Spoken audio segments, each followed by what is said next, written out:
বাগেরহাট জেলা প্রশাসক আহমেদ কামরুল হাসানের সাথে চিতলমারী উপজেলার সকল শিক্ষা প্রতিষ্ঠান প্রধানের সাথে মতবিনিময় সভা অনুষ্ঠিত হয়েছে।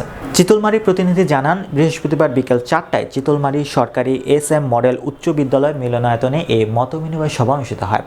সভায় জেলা প্রশাসক আহমেদ কামরুল হাসান উপস্থিত শিক্ষা প্রতিষ্ঠান প্রধানদের নিকট থেকে বিভিন্ন সমস্যা ও সম্ভাবনার কথা শোনেন এবং বিভিন্ন বিষয়ে পরামর্শ প্রদান করেন। একই সাথে তিনি উপজেলার শিক্ষার মানোন্নয়নে শিক্ষকদের আরও দায়িত্বশীল হওয়ার আহ্বান জানান। মতবিনিময় সভায় এ সময় উপস্থিত ছিলেন চিতলমারী উপজেলা নির্বাহী অফিসার তাপস পাল, উপজেলা শিক্ষা কর্মকর্তা মোহাম্মদ কামাল হোসেন, সরকারি বঙ্গবন্ধু মহিলা কলেজের ভারপ্রাপ্ত অধ্যক্ষ আফরোজা খানম, শেরেবাংলা ডিগ্রি কলেজের ভারপ্রাপ্ত অধ্যক্ষ মিজানুর রহমান কাজী, কালিদাস বড়াল ডিগ্রি কলেজ অধ্যক্ষ স্বপন কুমার রায়, সরকারি SM মডেল উচ্চ বিদ্যালয়ের ভারপ্রাপ্ত প্রধান শিক্ষক তাপস কুমার খান, একাডেমিক সুপারভাইজার প্রদীপ কুমার ভৌমিক প্রমুখ। মতবিনিময় সভায় উপজেলার সকল মাধ্যমিক বিদ্যালয়, মাদ্রাসা ও প্রাথমিক বিদ্যালয়ের প্রধান শিক্ষকগণ উপস্থিত ছিলেন।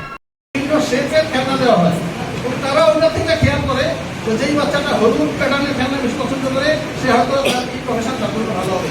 যেই বাচ্চাটা রোলিং খেলনা পছন্দ করে সে হয়তো ইঞ্জিনিয়ার হবে। সে হয়তো যে সুতা নিয়ে কাজ করে সে হয়তো ভবিষ্যতে শিল্পী হবে।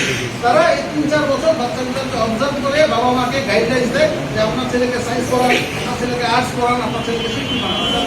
ওই পর্যায়ে তো আমরা যেতে পারবো না। শিক্ষকদের যেটা আমি বলতে পারি যে হয়তো শিক্ষা মন্ত্রণালয় এই মুহূর্তে আমার কোনো ব্যাচমেট বন্ধুবান্ধব কেউ নাই।